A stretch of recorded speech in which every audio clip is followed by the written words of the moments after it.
Welcome to this episode of the Comedy Defect podcast. My name is Winter. I'm on Instagram at Winter Dominus. That's Winter, Dominus. And I'm on Twitter and it's at Joker_season. Now, I deleted my old Twitter account and I've created a new one, and that tag, as I said, is at Joker_season.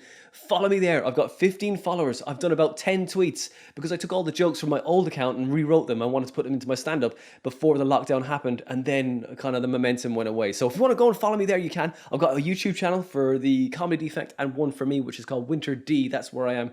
So yeah, so if you want to check my stuff out there, you can. Now look, this is episode 76 of the Comedy Defect podcast with a very industrious comedian, Luke Anthony. We recorded his podcast called The Comedian's Outlook in the same day. So there's a couple of callbacks there. So go to listen to my episode first and then listen to this one.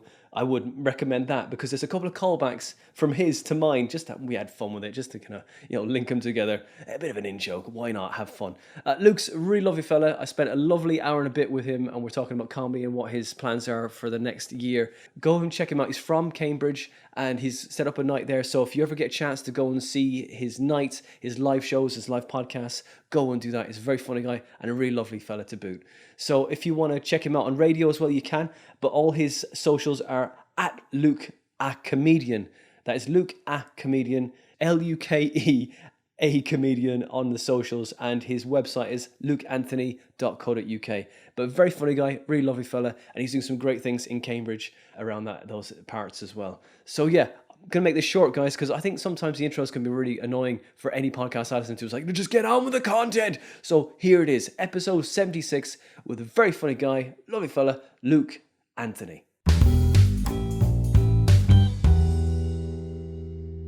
Luke Anthony, welcome to the Comedy Defect. Thank you for meeting me in your own house. How are you doing? You're right. Yeah. Well found. I didn't even give you an address. You're an amazing driver. I am pretty good. I've been to Eli. We're in Ely. Oh, I didn't even say it right. It's got three pronunciations. Named after eels. Oh, is that right? Isle of Ely. Oh, okay. It's an island, but not that much water, to be honest. Well, do you know, I've circled by a river, I think. I don't know. Is that right? Well, because the roads are pretty high, and I've turned corners here, and not known that it was a corner, just on the way to hitting it. And the police are at night. They do sort of hang around the area of Ely. They kind of border the edge, I guess, so you don't drive off and into the fence, isn't it? Or that's what it is. Yeah, exactly. Yeah, it's dangerous, man, around here. Because I was dropping some. Because my wife, I was saying before, she sells crystals and things like that, and I was dropping some tarot cards after somebody in the area, and I nearly drove off the road. I should have done the tarot myself before, just in case I was going to have a good night. But it was because I was doing a gig in Cambridge that night, and then I was like, yeah, I should be able to just drive to Ely and get to the gig, and I also didn't realize how far Ely is from Cambridge. It's like, it's miles away, man. I was like, oh, so anyway, do me a favour. But anyway, it goes on for a long time as well, and because you can see, because it's such flat lands, you can see so much for so long. So it feels like when you see the cathedral, you're about 5.5 miles away. That's the point at which when you can see that, you can see you're nearly there. But if you're walking, it's still another hour or so. Ely's great. I love it. You speak about police stopping people. I got stopped, and one of the things we're like doing comedy and travelling about a lot is that you go to a gig, you have a couple of beers, you drive home, and I've never been stopped before ever at all. And the only time that I've ever been stopped, and it was very recently, was when I'd had 3 beers and I'd been at a gig, and I spaced them out. Fair enough. I was there from 7, and they caught me at half 11. And so I was on the way home. I was like, well, I've been really tired. I gigged every single night that week. I had a couple of nights where I did 2 in one night, and I was knackered. The partner was away, so I was allowed to do as many gigs as I wanted. I did so many, and then I was like 5 miles away from Ely. I could see the cathedral, right, in the distance. And the police come up to me and stopped me, and the blue flashing lights came over. They pulled me over, and I was, I'm a good law-abiding citizen, right? And I was really nervous. I was worried because I'd listened to a podcast via the car and stuff like that, and I was worried about the streaming thing and all that sort of stuff. And they stopped me. They told me to get out, and they stopped me because I was driving quite close up behind the car in front. Right. I was eyeing up an opportunity to overtake them. Yeah. And so I was weaving in and out of. I was sort of drifting to sort of the oncoming traffic lane just to see if I could overtake. But I never did for about 10 miles. I didn't overtake, and so they pulled me over and they said, "You've been driving a little bit erratically. We're worried about you driving up very close. You're applying the brakes very often." What they hadn't realised is that my brakes were very, very dodgy at the time. Right. They were grinding and they were awful, so I was braking a lot more often because I was very conscious of that. It's about to come off, like no brakes at all. Yeah. Yeah, exactly. Oh man. So they stopped me and they said, "We're going to have to breathalyse you." They do the whole vehicle check, they do your tax check, they do everything, your insurance and all that. Bear in mind, I've had 3 pints, so I'm thinking, I've never been breathalyzed before, so I don't know what my limit is. Yeah, of course. Right? I've seen all of the commercials, I've seen all the don't drink and drive and all that sort of stuff. Not even one drink. That's it. You're like, oh no, I'm 3. Yeah. I've seen all of that. They breathalyzed. He breathalyzed me. I knew what the result was because there was this massive deflation in his face because he was so disappointed because there wasn't a single unit or level of alcohol in my body at all. Wow. In my breath, there was nothing. And I had 3 pints. I was like, fucking hell. This is the Irish blood. This is the Irish blood. Yeah. That's great. Come on, so Celtic blue blood. That's right. Yeah, nice one. So I'm going to, the luck of the Irish, I'm going to push it. I'm going to push it to 4 pints and see where we get to. So but it was just the way he was so disappointed. It was like his first nick that he was going to get. And he was absolutely certain this is going to happen. Nice. And he was like, "Just drive carefully, mate, please, thank you." And that was it, on your way. I got stopped in Dublin when I was living there, and when I was on a bicycle, and I was hammered. I was hammered. I was cycling down Rathmines in Dublin, and I was coming around the roundabout, and the guards stopped and pulled me over, and they were like, "It's like the guard said to me, 'Can you cycle in a straight line?' And I did." Just about, like, I was like, but he didn't even arrest me. Like, he just like, I was like, yeah, just off you go. Couldn't be bothered with the paperwork, you know what I mean? So you're a comedian? Yeah, I don't know if I can call myself a comedian. I don't know at what point you can. I mean, I guess when you start getting paid for it, really, or. I think you're a comedian when you start writing and you start performing. I think that's so when you start. I've been a comedian since the age of 7. Then. Oh wow. I used to want to be a comedian from a really, really young age. Yeah. 7's the furthest back I remember getting up and performing in front of people telling jokes. What was your first joke? Oh my God. Probably would have been like some kids' TV sort of pieced together sort of comedy. I don't remember what my first joke is, to be honest. It's 7 years old, man. Come on, Luke, come on. Usually people can tell their first joke. Memoirs at that stage, and I was like, okay, dear diary, I did my first gig today. That's it. If there's one regret in my life, is that I didn't start like a diary that young. Because imagine the material you'd have if you started writing. That's true. Like a diary at that stage, and now you'd be sorted. The stuff I'm trying to remember now that I want to talk about, but the details are getting more and more vague, and I get really nervous that if I don't write them now, or I don't start writing them or getting notes for them, one day my brain's gonna fail, and I'm not gonna be able to tell them anymore. But then maybe that's why people do loads of fringe shows as well, so they can hone these stories. Like I saw Jules Constant last night. Wow. And he was doing lots of stories about him turning 50 and going back over his life. I was like, oh, of course, you're just trying to put these into your mind again to reinforce them, as you say, when your mind starts to go to start to disintegrate and go to mush. But it's like so you're 7. So was it all physical stuff? Or do you have puppets as well, or do you what do you do? So I'd be dressing up. I'd be cross dressing. I'd be wanting to perform. I'd be all that sort of stuff. So I'd always want to. Anything that was different to what people would expect, you're performing in the most safest space possible because you've got your grandmas and your granddad and your great nan and all that sort of stuff. And anything you do is always going to go down well. You get a sort of false sense of brilliance that you think you're amazing. Do you know what? You only could bottle that, huh? At that time, just hold on to that. Did you do magic as well, or? No, none of that. I was never interested in magic. I enjoy watching Illusionist, and I enjoy that kind of mind play and that psychological sort of stuff. I enjoy watching it. Or seeing. I don't believe in magic, but I believe in illusion. I believe in mind tricks and stuff. But no, and I guess then at that age, you see your comedians, but the comedians that I went on to enjoy listening to, I'd never been able to watch them as a kid. So I always thought that you become an actor. There's no difference between a comedian and an actor. So I went down the acting route from I joined acting classes, and that's what I did. I just went to drama classes and amateur dramatics and did an improv. And I attended an acting school called the Young Actors Company, and they acted as an agent. I did lots of extras work and all that sort of stuff. So that was my first sort of experience of being creative, really. And I sort of didn't write as much because of that. And I thought that acting's a thing I want to do. That's what I'm going to do. And I thought, okay, that's fine, great, got a direction. My dad always said that, concentrate at school and then, do all this stuff on the side, get something behind you, get your education. And I never really concentrated in school. I mean, I got to sort of 14 and I was diagnosed with bipolar at 15, and that was a game changer. Right. Okay. From wanting to be an actor then, and then suddenly actually in this kind of broken reality of mine, I was an actor, I was famous, and I was this, and I was like everything that I dreamt of being. So I'd lived it and I'd hallucinated it and imagined it like for real, and I could feel it. I had already experienced what it could be like to have that and be in the industry. So when that did happen and I came back down and I got my life back together at the age of sort of 15, 16, it's a very big thing to be dealing with at that age. I was then suddenly segregated from like kind of, I lost my friends because I was off for 3 months from school. There was third year, so a couple of years in, it was in the summer holidays. By the time I went back, I was in psychosis and I was never going to belong. The friends that I'd made could never understand what I was going through. I was going into teenagehood, which is very, very confusing.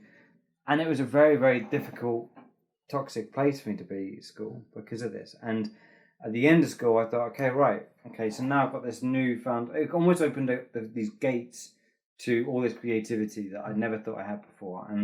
And I guess it was kind of, that was a point where I thought that maybe there's more to this than just acting. Maybe I could be the creator of this. Maybe I can be the architect of these thoughts and of this creativity and this performance. So I did. I got all my favourite comedians, put together this sort of set of amalgamations. It was a bit of Jim Carrey, a bit of Spencer Brown, who was quite big at the time. Put them all into one set and did it. And then I did loads of stuff with the teachers, and it was the last assembly of the school. It was the last thing that everyone was ever going to see. Great.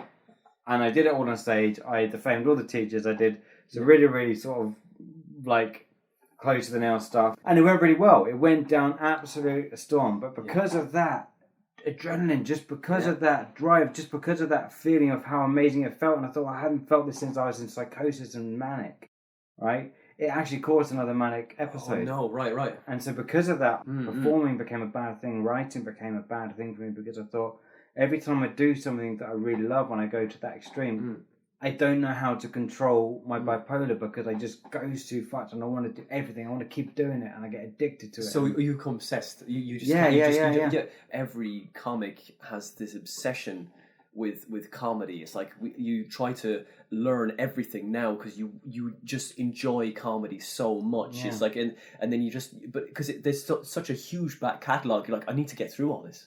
I need to finish this. So to be that thing that I want to become, I need to absorb everything. I totally relate to that, because when I first started like performance and comedy, I became obsessed.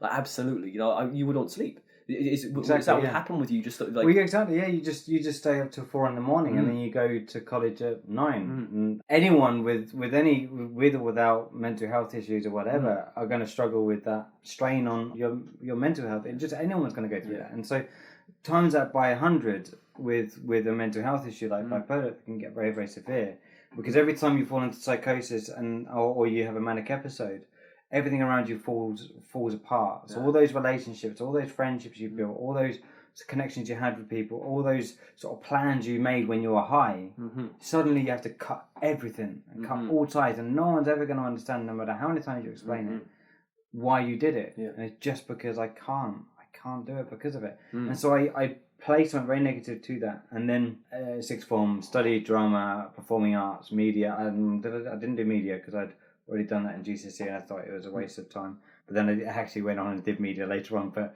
we'll get to that. So performing arts, business, all that sort of stuff. And I thought, okay, let's go to sixth form and did that. And put comedy to bed, left it, that's done, there's no more.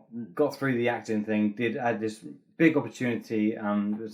This film, which is a screenplay of The Boy Who Saved the World, written by Sam Mills, fantastic author, amazing book. This group were going to make it. I auditioned for it. This is during college. Got the part. It was going to go big. They had a very, very small budget for it, but it had big opportunities. A very popular book at the time. Anyway, got a little bit done over with that. the contract had every loophole in it possible. We did 3 shoots, and then they told us we had to audition for it again at the end of it, and we'd all forked out a lot of money. They forked out a lot of money. They lost the rights and the license to that book, but that kind of burnt a bridge with the college at the time, because they were like, oh no, acting, films isn't what acting's all about and everything like that. They got very pretentious about it, and I said, well, film actors don't act, they become. So it got very, very toxic with my college, and then I lost interest because I thought, well, you're in my acting class, you're the ones who should be pushing for this and enjoying this. And I know you. Yeah, I know the Brits and all that, the Brit School of Acting and Performing Arts. I know for them, they're not allowed to do any other paid work outside of it. They're not allowed to. As part, they have to be trained in a certain way, and that's what they have to do. So it's not uncommon, and I only learned that later. Right. So I thought, okay, directing. Let's try directing. Okay, so I can't perform on stage because I get too high. Acting is just full of idiots that think that theatre is better than film, whereas I enjoy film more. And so directing, so I started writing and then directing again. And then... What was the first thing you wrote?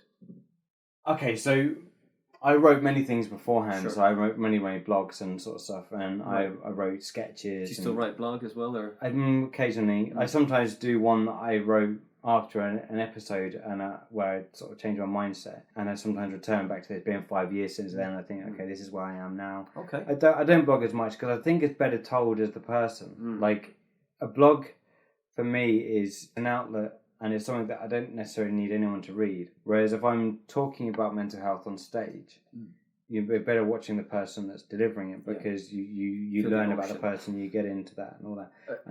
So with the manic episodes, I'm really intrigued. Like, did you get any amazing material out of it? Like, like that do you talk about that on stage as well? Only later. So I was like 18, 19, went back to college, did film production, and that's where I did the directing and everything. And that went okay. I wrote a few things, filmed a few sort of short films, got a bit of a name. Didn't go as well as I wanted it to, and I put that to bed as well. I did the typical thing that creative people do, start doing hospitality, because that's the perfect industry, because it's flexible. Then I was really good at that. They started pushing me down the management route. Then I was working 70 hours a week, so I had no time to write anyway. And then I finally went back to Monday to Friday to allow more time for my relationship and the creativity. That's kind of skipped out a massive bit, because then one of the things I do talk about is after college, I was in a very, very sort of relationship, and I mentioned about how everything falls apart around you. And so I was about 21, I was in this relationship, I was engaged, I was living. That's the first time I moved away from home and everything, and I was very, very happy. I had a very lovely little place. 2012, I was playing football with a friend. I was going down to a field, and this is just as I met this girl that later became my fiance at the time. Someone had tracked my route and had been stealing letters from me and someone else. And what they'd done was they'd tracked where I'd be, because I met this guy months before at a pub, but he knew everything about me. He knew my bank details, he knew everything. Wow. So what they'd done is stole this information, knew where I was going to be at a certain place at a certain time because of social media, and then forced me at knife point to have a check fraudulently paid into my bank account for me then to withdraw within a bank and then split the money between whoever's involved. Wow. So at the time, I thought... Launder money, basically, yeah? Yeah, launder money, yeah. So I thought there was only one person involved. Later realised there were people around the corners that I didn't see. There were people that were here. I was being followed by other people and everything like that. Wow. Very messy. I was arrested. I went to the police the next day, told them everything that had happened. They arrested me under caution because they the details I could be standing to gain something, could be standing to try and get anyway. So that all happened. Yeah. I was very mentally unstable at that point because I was very, very nervous. I hadn't slept the night before, all that sort of stuff, and I think a couple of quid of what had happened had been spent by me, which then under caution in an interview with the police, I told them what happened and everything, but I was not mentally stable. I spent 12 hours in a cell, at this point with no medication, none of that sort of stuff. I was then put on bail for probably about 8 months. I kept returning to bail, but they by me assisting the police and basically turning myself in, they had uncovered all this huge network of people that are involved in this whole thing that have been doing it all around the country. So these people that were just like pawns of this bigger organisation that were doing it all around the country, and it just got bigger and bigger and bigger. So I never got let off bail until for about 8 months. Right. So I just met this girl. I just moved in with her. This had just happened to me. right? I just had this whole horrible experience happen to me. She didn't really understand bipolar at the time. I was going for I never knew whether these people were around. One of the guys that was involved was someone I went to school with at primary school, who I actually had a lot of respect for. Yeah. Who I later recently bumped into, and we shook hands and had a drink together, which really felt good. So all this happened, and it was about $2,000. Did you buy the round? Yeah. well, this is the thing. They all got the money. I had to withdraw the money, and I then had to pay every single penny of that back to the bank. Eventually, I got charged. I got a police caution, which is just a warning, basically, just a slap on the wrist and said, "Don't do this again. This will be on your record indefinitely." Yep, you're held at knife point. What the hell? Yeah, I know. And they'd pick cash points that had no cameras. They knew where they all worked. The whole network. They knew everything. Anyway, so I essentially stole $2,000 off myself, because I had to pay it all back. So what I'm trying to get to with this is that then I was in this relationship, two and a half year relationship, that was probably quite toxic, probably quite unhealthy, because I was battling with this thing. She didn't understand. I never knew that. I knew that the magistrates' court, the Crown Court in Cambridge, is just right near where I lived. I knew that these people were in and out of this court dealing with these cases. I had no idea how the scale of this, or who was involved, or what people looked like. So I never knew what to look for. So I was always looking behind my shoulder. I never looked at a door. I never sat with my back to a door, because I never knew who was going to be around. And so this anxiety that I had, this deep anxiousness that I had, and I was always scared, fearing for my life all the time, eventually resulted in I got a job, and I joined a company that did this kind of like charity fundraising, where you go around and you knock on people's doors. We call them charity muggets. And you go around, chuggers, chuggers, that's right. Yeah, exactly. Yeah, they're pretty marginalised now, and pretty can't call them that. That's true. Because they do a good thing. Right? They got a gig running now as well. Have they? Yeah, I think it's in London somewhere. They've got like a charity muggers are only allowed to gig there. No one else is allowed to gig there. Yeah, great. That's brilliant. If you listen to the podcast, the Comedians Outlook podcast, that when I interviewed Winter, this will all make sense. Yeah, they're all connected. Listen to these back to back to make sense, right? Yeah. So, but the company that I worked for, I'm not going to mention their name. They're really nice guys, but they were this proper G-up company where. What type of stuff? So they're an outsourcer. So so charities, what they'll do, charities will basically have an allocation of money that they put to these companies, right? Yeah. That money's already been accounted for. They've already broken even on that, like charities have. So then what they do, they get outsourcing companies that go around and hire people to go around and get the sign-ons. And then you get a commission because of that. Basically, the charities have already lost the money before these people do it. But they get those sign-ons, and then eventually they get more money. So that it does work. But the day I realised that it was a bit dodgy was when the owner of the company said, "I don't care about charities. I just want the money." Wow.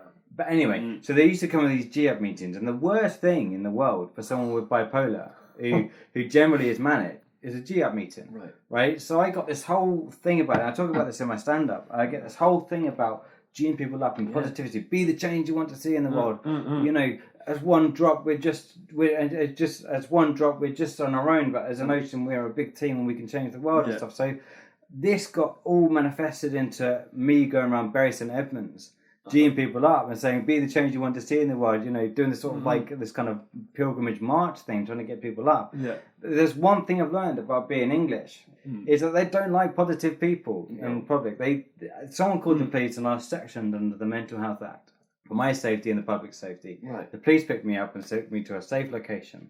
And this is all on the back of everything that happened with this. It's over 2 years that this happened. Okay, right. So they saw your file and went, okay, they took you to a safe location. No, not at all. No. Someone just called the police and said that there's this person talking to people and he's a bit random and everything like that.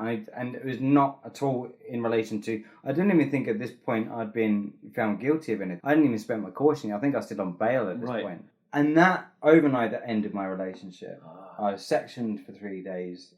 And I'll tell you why 3 days is so significant. And everything fell apart. I lost my job, I lost the house that I loved, I lost the partner that I loved, I had to move back home. Wow. I had now a police caution under my belt, you know, and I've been sectioned for 3 days. And I went in there, imagine a mental institute, which is meant to be a calm, balanced place. This guy's just come off the street and he's just been G'ing people up. He goes in there and upsets the balance completely. They discharged me in 3 days. I was too high for a mental institute. Too happy. Too happy, way too happy. Too much, we need to put him somewhere else, But that was a turning point, and all of this pain and tragedy and everything that happened around that time, and because of it and everything falling apart, completely changed my attitude towards life. And a couple of years later, I then went back to the drawing board, got learned CAD, taught myself CAD and all that sort of stuff, got myself a Monday to Friday job, all that sort of stuff. So how did it change your attitude towards life? I mean, you were incredibly positive. So did you go negative, or did you just like go, okay, you turned your life into a different thing, as in like you went to learn CAD?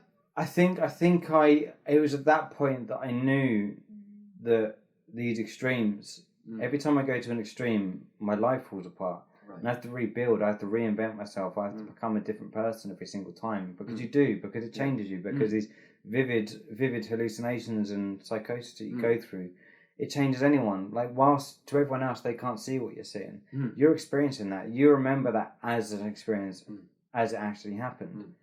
This links right back to what you said about, can you joke about these things? And for a long time after that, for 2 or 3 years after that, I couldn't joke about it. I couldn't write stuff about it because it just wasn't funny to me, because it was attached to so many fractures and things that didn't work.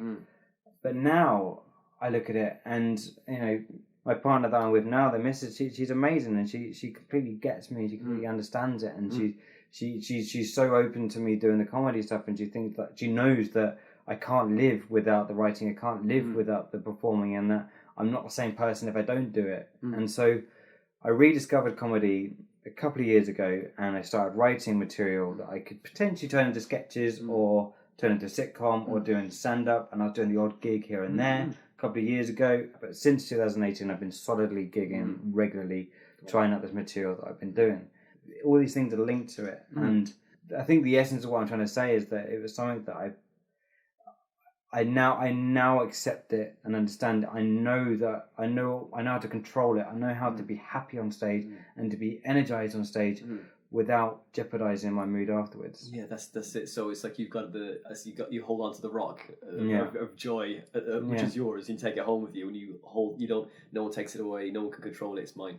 It's mine. Exactly. Yeah, it's like and you got to separate the two of them as well. Yeah, that's it. The comedy world is very different to my home world. I go just before I go on stage, I get a call from my partner, and she said, "Can you buy milk and bread?" Yes, sure. I'm just about to go on stage. The last thing I'm thinking about is milk and bread. I've actually turned it into a set now, but because I've had to, because it's so regular. And then they come off and they said, "We're gonna have spag bowl for tomorrow." Yeah, great, brilliant. And it's amazing that I'm so grounded outside of comedy, because I can joke about all the weirdest things with my comedy friends, because they'll get it, because they're all oppressed and weird people and mentally ill. Yeah. It's like putting us all in one place, like in a mental institute, but this time we're allowed to do what we want. That's it. And we don't have medication, except from alcohol sometimes. And then I'm going back home, and it's just back to normal life, back to my day job on a Monday, and yes, that's how I've managed to do it. I can go to the extreme because I know they're two separate things. So you've got to separate who you are from what you do, isn't it? That's the most important thing. If that thing doesn't go well, your entire world is at the total mercy of your job. That's never healthy. Yeah, because it's never going to fill you up. Your relationships are the most important. When you first start, it's like, oh, it's all weighing on this thing. If this gig doesn't go well, I mean, it's just a gig. If it doesn't go well, I'm giving up tomorrow. Yeah, it's like, oh, I've had 3 bad gigs. So what? You know what? You might need to take a break. Yeah. We put ourselves under so much pressure sometimes. But you know what? That story, an amazing Fringe show. That would be an amazing. How long was that? 30 minutes. That is an amazing. Like, there's loads of fun to be had in that being held at knife point.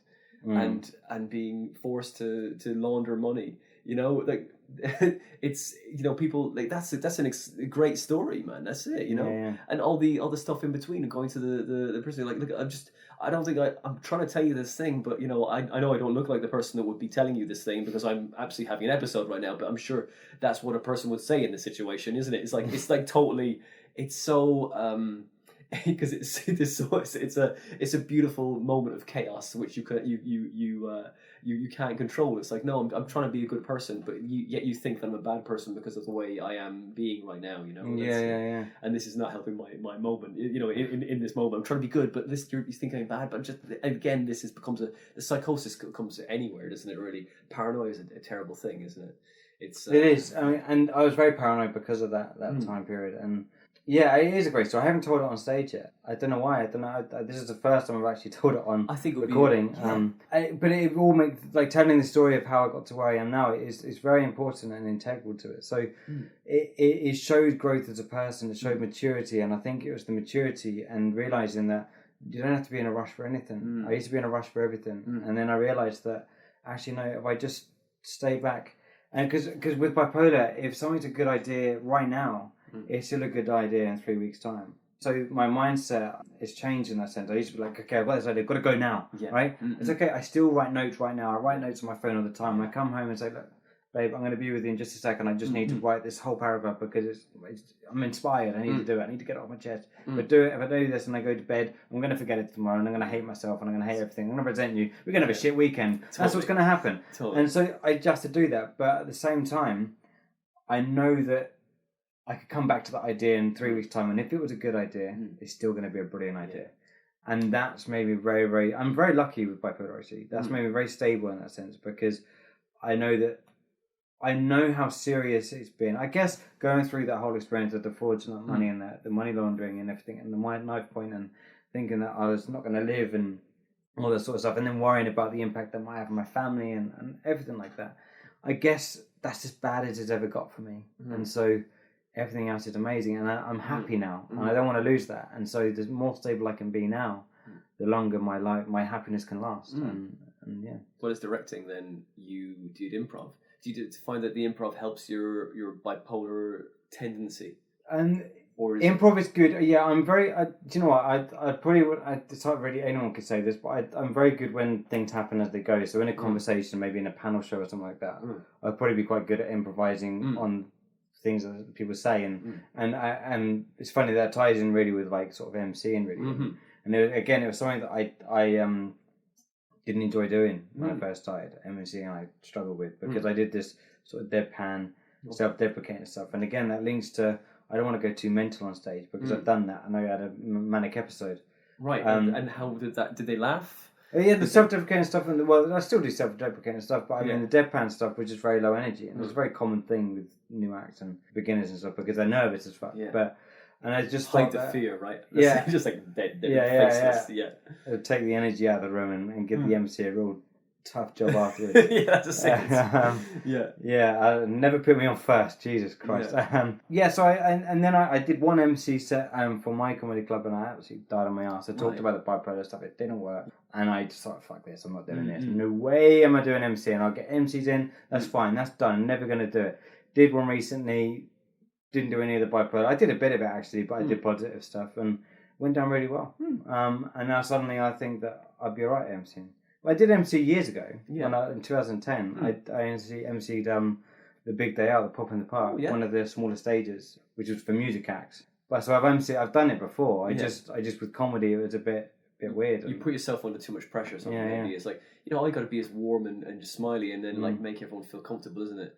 It's like you're just talking to okay, how you doing? You don't have to be funny all the time, and a lot of MCs aren't funny at all. No, that's true. But it's like and they're just warm and nice, and they go okay, we've got an act now, just make them feel happy. Sometimes there's only like 10 people in the room. If you can make that 10 people feel okay, right, it's going to be not feel like they're just 10 people, just feel like they're having a conversation. The MC the night that you died in your arse, right? Was that just because you did material, or you were just doing interaction, or what? Well, I did a bit in between, but I did a bit at the start. I opened it with my stuff. It was a difficult night anyway, but because I started on I didn't start well, so then the whole night was on the back foot going forward. We spoke about it in my podcast with you. Was about that. You don't want to do that too early to the wrong people. There were people that I really respect in comedy that were there that night, and they're pros. And I'm really embarrassed about that night, but I'm like, God, it's okay. I did it bad, and they booked me again on their nights. But at the time, I was just like, Jesus Christ, I've ruined everything. I'm never going to be able to recover from this. Yeah. And I recently MC'd, and it's a complete game changer again. That's it. But I think that came with me not really caring anymore about whether it worked or it didn't work on stage. Like I went up there, I thought I had to script this. Yeah. I have to get it right. This is my message. This is what I'm getting across. Everyone has to listen to it, and it shows on your face that demeanor. You're like, right, I'm going on. I'm gonna show them that I'm good. I'm gonna prove them. It's like, and then you go, why have you got to prove? Just gotta have a playful outlook and be happy and fun. Isn't it? That's what it is. It's like, that kind of like, oh, I'm gonna smash that I'm gonna smash the gig kind of thing is the absolute opposite of what you need to do, isn't it? Yeah.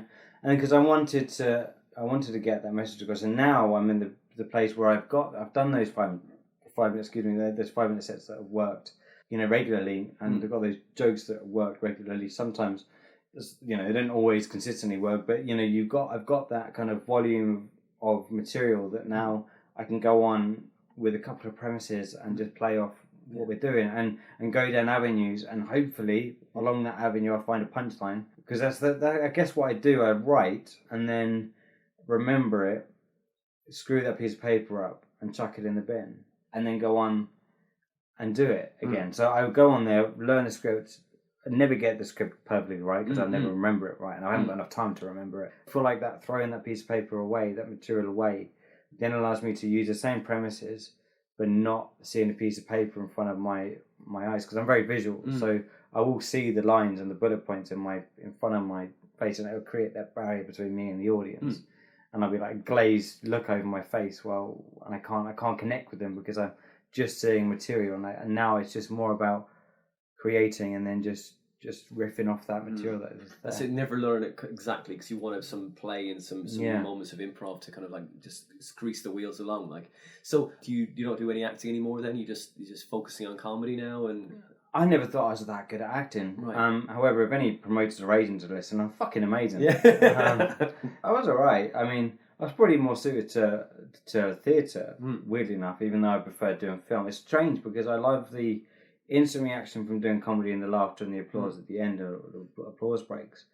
But I never really enjoyed doing a play because I think it's because it's not my creation. The difference with film acting was that it puts you like straight in the spotlight and it gives you more work and more flexibility, more opportunities. So that's why I sort of wanted to do film. But I think because I was always quite bubbly as a kid, I'll probably be really good now.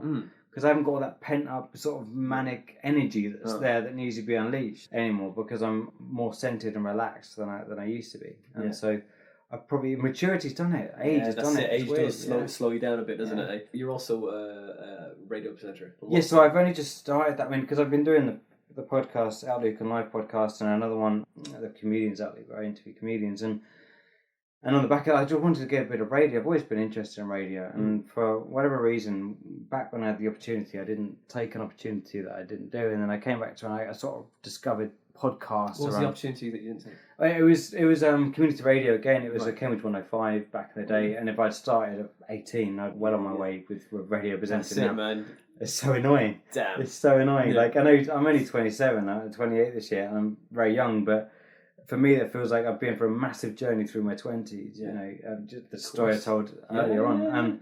I don't know, I did like a day under 35. I had a tough paper round as a kid. I had one of those fucking paper rounds of 200 papers. Wow. Right? Not one of those evening news ones that people actually pay for. Yeah. I had one of those where it's counted as spam. Whoa. And that you're actually just a parasite. And I had all my friends boasting they used to get Christmas bonuses. And I go around and they just tell me, I don't want that fucking paper. Oh, right. They're thinking, no free paper, please. And I grew up in a housing society sort of council estate place. And even there were in Cambridge, this is in Cambridge to be fair. Cambridge housing estate, was that real tough? Was it like no? Was like hummus? You had to get the Tesco's own brand hummus. If you were mugged in Cambridge, they wanted money for a bespoke sleeping bag. Right. Okay. Embroidered. Exactly. Yeah. Personalised, like what was the word? A tailor-made sleeping bag. Nice. Yeah. So you grew up in Cambridge and moved to Ely. Yeah, because I got priced out of Cambridge, right. Like everyone else at my age. Yeah. There's no way I could live in Cambridge. The London prices, but the salaries don't reflect it. So. Do you think that Cambridge has got an issue that it's not Oxford? Do you think it's like it's got a real? Well, some would say Cambridge is better than Oxford, and Oxford should be on the other side of this thing. But would you say that? I'd say that I think let's name some of the famous comedians that have come out of the Cambridge footlights. Go for it. You go for it first. Stephen Fry, Hugh Laurie. Yeah. John Cleese, was he Cambridge or was he Oxford? He was Oxford, I think. Is it right? Oh fuck! There you go. Right now, you can name one more now from Oxford. I've tripped up myself. I'm pretty sure that Paul Merton was Oxford, wasn't he? I can't remember. And then Jennifer and Africa Digley lady. Oh, it's Jennifer and Jennifer Saunders Jennifer and Saunders, Dawn French. Dawn French, yeah. They came from Cambridge. Right. French and Saunders. Yeah. That's a French lot more and recognisable. We were on the fucking boat race, mate, in the summer, so that's all that matters, really. No, yeah, that's true. so, that's true. And like, have you done? Enough said. Are you going to apply to do the Cambridge Fringe as one? I did do it. Oh, did you do it this year? I did the Cambridge Fringe Festival, the free one that was run by Ali Warwood. Yeah, nice. And who else? Did you do your? What you didn't do? A full show? No, I did. What did you do? Compilation. Oh, thing, nice. I just did a just a local act, 5-10 minutes. Nice. And then it was cancelled, and then we had to go run over. The projector broke on one of the venues, so they cancelled one of the compilation shows, and then a couple of us did a set in place of someone else, and then it all got very complicated. A lot of people didn't get to perform, but it was a great day. It's free, and Ali and Dan Farmer, who run it, are doing an incredible job. And if they could have a few more volunteers, we could probably expand it parts of Cambridge and make it a real thing. That's what you want, isn't it? A good place to perform as well. And they don't even break even, mate. And so it's not for them. It's just that they love comedy and they want to create a vibe in Cambridge, and it's incredible. And just to bring that back to the radio, I had the opportunity to do the radio back then. I didn't do it for whatever reason. Came back, and now I'm now doing Huntington Community Radio, which is HCR 104 FM, and just presenting an Over to You program, which is like in the community and people's like events and charity events and stuff. And hopefully that will lead to something a bit bigger. Yeah, that's it. You get your show reel together, and hopefully you'll give something to the other, to maybe back to Cambridge again, so maybe get back in again. It's like, you remember me? I was here when I was 18. Come on, I've grown so much. The trouble is, when I sent them a proposal when I first did the podcast OutLuke On Life, which is a very insular sort of for three guys in a room talking about issues they have no idea about, but they think they do. Right. So just three ignorant guys around it, like most male podcasts. A bit like Alan Partridge thing, isn't it? He kind of talks about like, I don't know what that is, a fox hunting. And I proposed that, and I think ever since then he was like, no, this is not what we stand for. Right. And so my name was like tarnished by that initial idea that was this inappropriate thing, which I went on to do a podcast. I think because it sounded too insular and too kind of up his own arse sort of thing.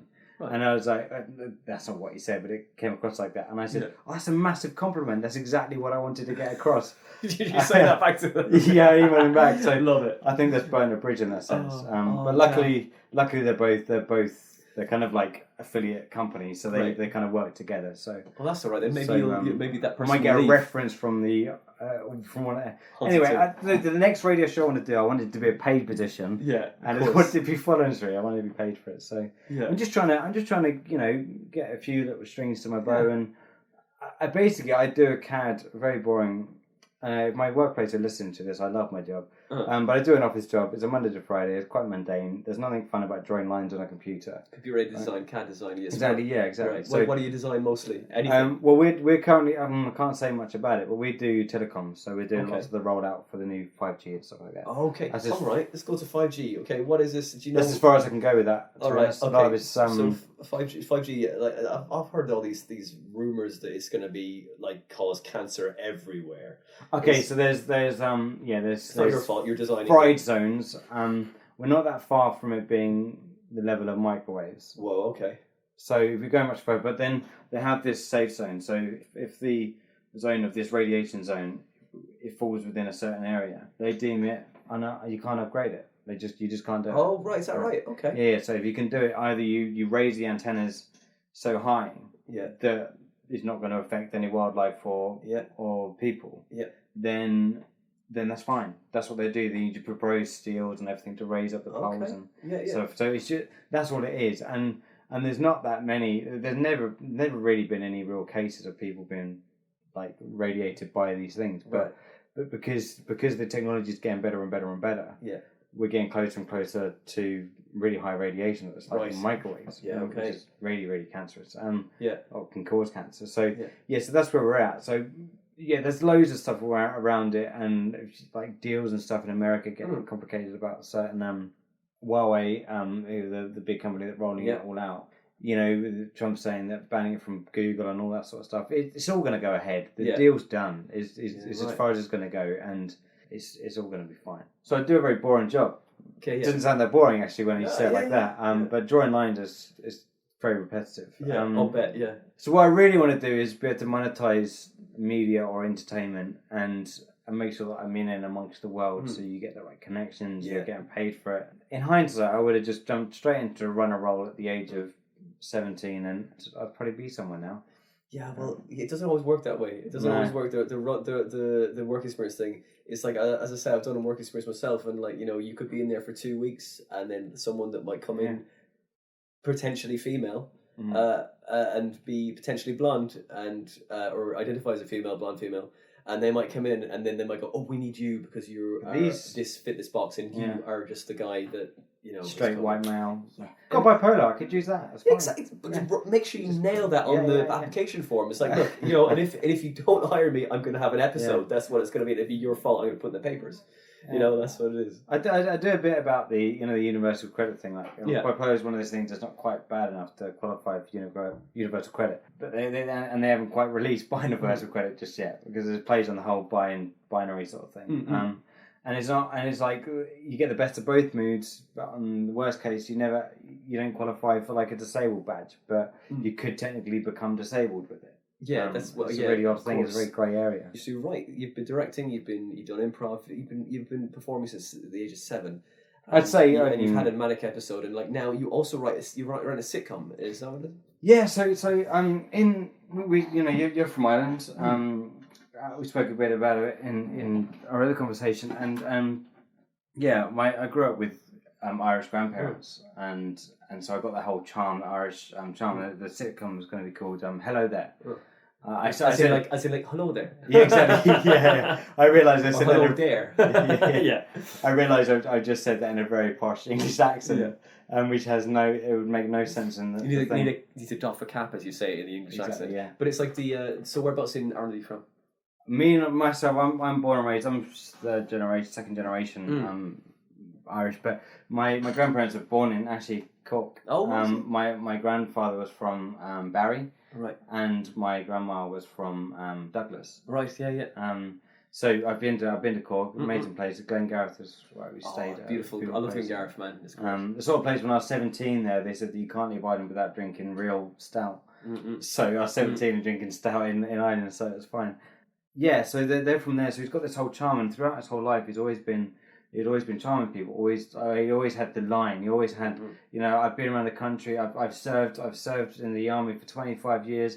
I've been to Cyprus. I've been all over the world, but I've never met anyone who's more beautiful than you. And he said that to every female he'd ever meet. So this whole sitcom was about this guy that was an alcoholic. Smoked 40, 50 cigarettes a day. It was of a very different era where his wife was with children.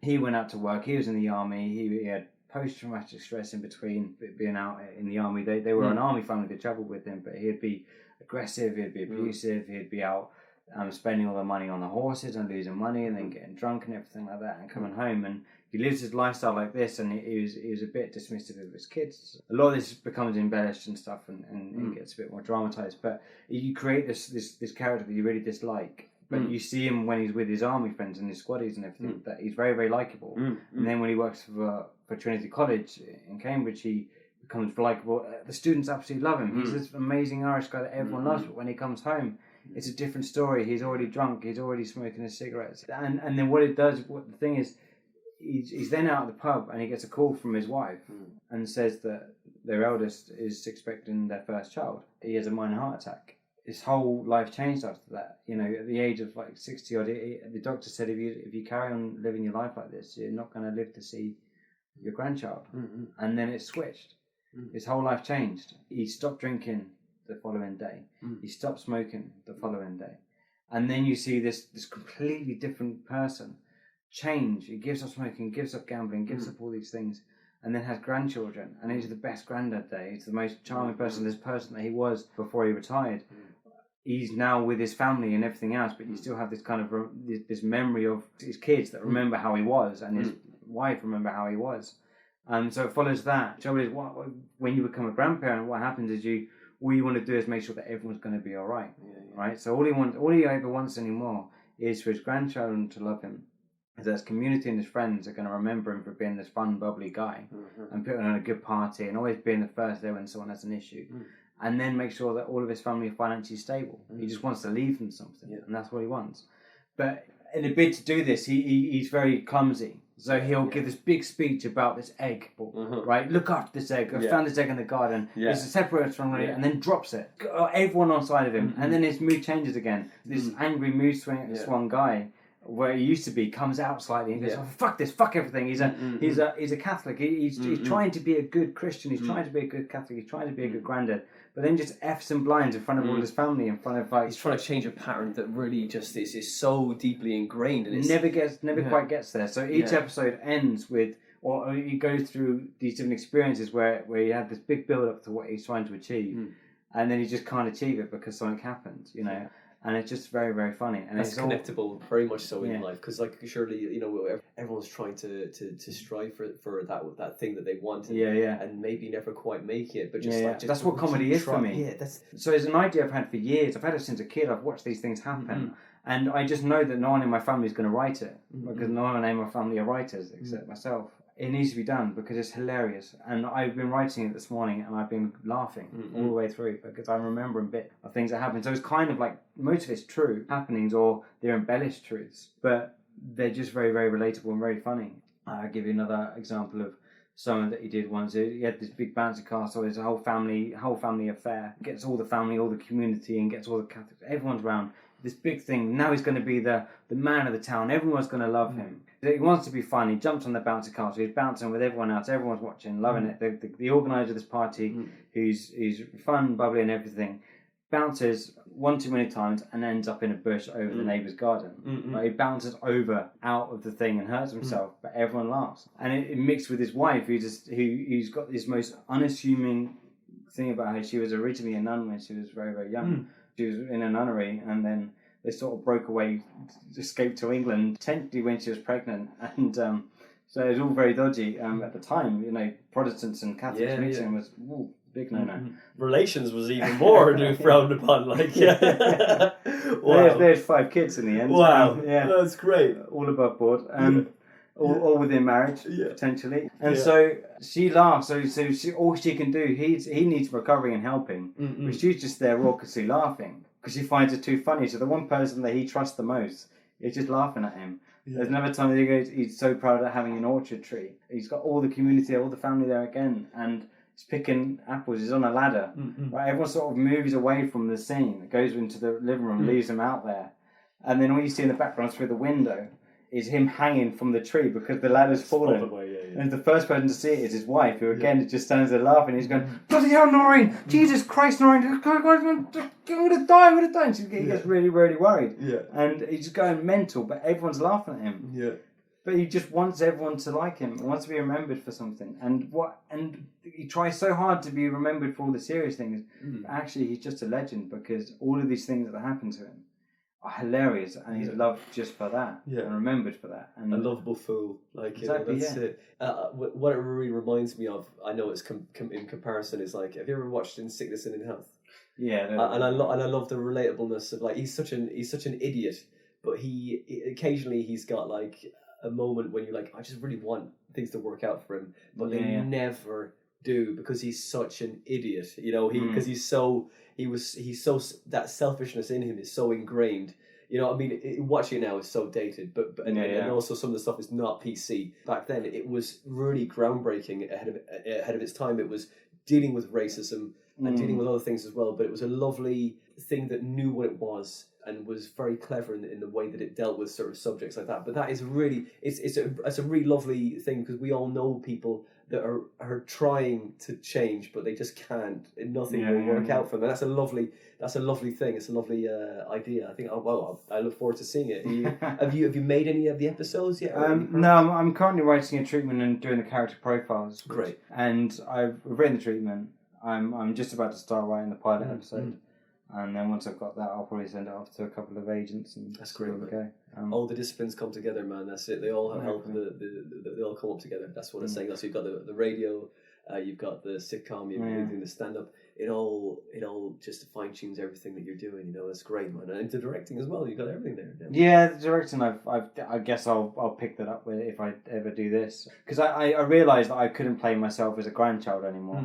It just wouldn't work. I'd probably have to be my dad now in it. Yeah. Because I'm at that age now. I'm now the age that my dad was when I was that young. So it's weird how your life changes like that. If I was to star on it, I'd have to be like one of the uncles. Yeah. Which is really depressing. You could be the son still. You could still be the son, couldn't you? Yeah, the aunties and uncles who the next generation, but like a major part though, isn't it? You don't want like a side part. No, definitely not. You want to sideline yourself an extra in your own. I definitely couldn't play my 7-year-old self anymore. Yeah, that's true. So just walking on your knees. yeah, have a shave. That's fine. Do you run a night in Cambridge? Yes, the Bridge Comedy Club, which is I've got 2 more of it being like an open mic sort of night, new materials night, and then in September is going to sort of a more pro night where I'm doing live recordings of the Comedians OutLuke podcast with professional comedians, some TV names, some big names in the circuit. So what it'll be is going to be like you'll have like me and myself MCing, because I realised, I guess me going back to the MCing was that I couldn't do the podcast, a live recording of the podcast, and not be the MC, because the whole person presenting it is me. So I'm going to have to be likeable in some way or another. I'm going to have to introduce everything of the night. So I'll go on there with a bit of material of myself, do myself, and I think it will help with my own material and get my message out. And I always struggled tying these things together. Like do the radio, do the podcast, do the comedy, do the writing, do the directing, and all that sort of stuff. Trying to piece these things together I find really difficult, and I'm trying to find ways of making sure that I can plug all of them at the same time without being so obvious. So if I do like the comedy / podcast night, then I have me doing a bit of material. I have a middle spot that's again potentially semi to pro and a paid spot, and then the featured comedian does like 30 minutes and then have an hour-long interview in front of a live audience. So that's going to start at the end of September, and that's going to be like £7 on a Monday night, which some have said is quite high, but I think for everything that you get out of that, I think that's a good price, because there's nothing around Cambridgeshire doing live podcasts. Apart from that, what's the next move for you then, Luke? Yeah, I really want to write this sitcom. I really want to. I mean, I've even reduced the amount of gigs I'm doing, and the other podcasts I've been doing has been sort of put to bed for a bit, because I just need this time. I get inspired during the day, and I'm like, I can't even write now. If I could do a job where I could just sort of half do the job and half write the sitcom at the same time and work from home, maybe I'd love it. But I really want to get a good few hours, like a day, to do that. So yeah, I'm still trying to, because I've got to a point now with the comedy that I feel like I've gotten over the initial kind of nerves that I originally have, and the issues I had from the past and all that. And so now I know I could just rock up at a comedy club and make people laugh, because I am just a funny guy, and I realise I don't have to try to be funny. I'm just funny, and that's okay. That's fine. I could just go on and be funny, tell stories. Yeah. And it's all right if people will laugh. So I don't worry about that anymore. So I proved to myself I can do it. I'm not so anxious about booking the gigs now or getting notice for it, because I know that will come. So I'm trying to balance all of this along with my amazing relationship, and I think just continue to be happy and stable, I think, is all I can really hope. I think that's what we're all hoping for, to be fair, isn't it? Just happy, just a bit of continuous happiness for a bit, And just and for the benefit of a callback, I just want to get better at making spaghetti bolognese. Oh, right, nice. Yeah. It's a very underrated dish, to be fair. Yeah. So we can find you at Huntington FM, is it? It's HCR 104 FM. Just type that into Google. You can listen to it on TuneIn now, I think, that you can just listen to it anywhere. So you could be in the other side of the world and listen to it. Nothing that we're talking about is going to be relevant to you. You'll hear my voice. Be in Cambridge one day. That's true, yeah. For the Fringe, or like, the live podcast and the show you're going to be doing on Monday nights. Yeah, and I you can follow me on social media, but I'm terrible at updating it. Please put them in the show notes. And that's at @A.K.A. Comedian. Yeah. My website's lukeanthonycomedy.co.uk. There's all sorts of shit on there that I post up and stuff. It's all written in third person as well. Right. Like, that's the thing to do when you write like a resume. It's like writing in third person. But I haven't got an agent. No one's writing it for me. I'm writing it myself about myself. I'm having to become psychotic to write about myself, because I have to refer to myself as a third person. It's mental. A psychotic egomaniac, isn't it? That's what it is, yeah. It's mad. It's comedy for you. I look forward to being able to just putting like an agent stamp on the website, just so it looks like someone manages it rather than myself, because what happens is they email Luke Anthony Comedy that is potentially like an institution, and then they get a response back from Luke Anthony, but they just read all about him in third person. So It's weird. It's an art. You need to get your missus to pretend to be an agent for you. That's a lot of people do that. Yeah, I now check my own website to realise what gigs I'm doing now. Yeah. I update it and I forget. And I have to log onto my own website just to remember what I'm doing. It's got very busy. Luke, I really look forward to seeing your fringe shows. You've done half for me. Luke, thanks for coming on Comedy Defect, man. I've really enjoyed it, man. Nice to meet you. Appreciate. Again, we're shaking. We're shaking hands for the benefit of the listener. Yeah. That's been great, man. Thanks for coming on. Great. Thanks for having me, man. And that was episode 76 of the Comedy Defect podcast with a very funny and busy Luke Anthony, comedian. You can find him on all of the socials with a tag @LukeA_comedian. Go to his website, which is luke-anthonycomedy.co.uk. And he's also got a podcast called The Comedian's Outlook. And I started up this Nearly News show as well with President Abonjo, another comedian that's also been on this podcast. Now, go find him, go see him live. He's set up the live podcasts in Cambridge that he has a featured comedian on, and then he does a live podcast after with that said comedian. You can also follow my Twitter, which is @Joker_season. I've got loads of followers, 15, about the same amount of tweets as well. I'm building up. I deleted my old Twitter account, got all the jokes off it, rewrote them, and then set up a new one. That's what I felt like doing. And my Instagram is @WinterDominus, which will be for this show as well. So if you want to follow us there. If you like this episode, tell your friends. If you want to subscribe, we're on iTunes, we're on Stitcher, we are on Podbean, we're on Spotify, we're on those places. And, there's those stuff happening soon because I am starting up comedy again. The lockdown is easing. The night I first started up before the lockdown 4 months ago could potentially start again. It'd be great. It was a theatre. It was nice. They loved the first night.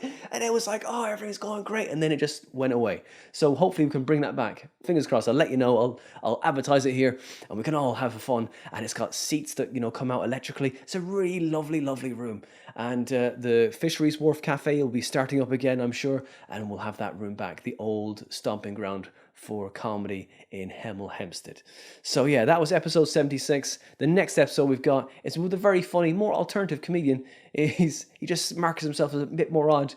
And he also has a podcast as well called The Comedian's Tea Party. His name is Cy Deves, and that is for episode 77 at the end of August. Until then, enjoy the easing of the lockdown, and finally we can get a bit of hope back and we can start making plans to go on holiday and enjoy our lives, maybe connect with all our family and our friends again. That's it. Enjoy the next month, bit of sun, a few barbecues. My birthday's in between now and the next episode, so I'll tell you how that went as well.